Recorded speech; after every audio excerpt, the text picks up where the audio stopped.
ప్రపంచంలో రోజుకు ఎన్నో అరుదైన ఘటనలు వెలుగులోకి వస్తూనే ఉంటాయి. అయితే మనకు తెలిసినంత వరకు నీళ్లు కావాలి అంటే బోర్ వేయాల్సిందే. కానీ ఆ ప్రాంతంలో బోర్ వేయకుండానే నీళ్లు వస్తున్నాయి. ఈ వింత సంఘటన నిర్మల్ జిల్లా తానూరు మండలంలోని బోసి గ్రామంలో చోటు చేసుకుంది. చేతి పంపులో నుంచి నీరు ఉబ్బికి వస్తుంది. ధారాళంగా వస్తున్న నీటిని చూసిన స్థానికులు ఆశ్చర్యపోతున్నారు. పంపులో నుంచి నీరు ఉబ్బికి వస్తుందన్న వార్త ఆ నోట ఈ నోట పాకడంతో దీంతో చుట్టుపక్కల ప్రజలు సైతం తరలి వచ్చి విచిత్రంగా చూస్తున్నారు.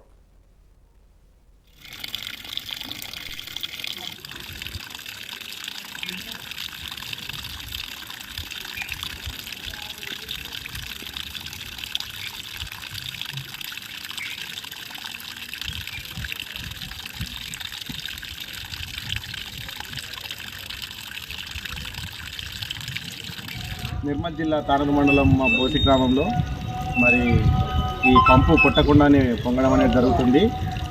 మరి అందరూ కూడా దీన్ని విచిత్రంగా చూస్తున్నారు. గత నెలలో కురిసిన భారీ వర్షాలకు మరి మొన్న కురిసిన వర్షాలకు ఇది పొంగి పొందుతున్నది.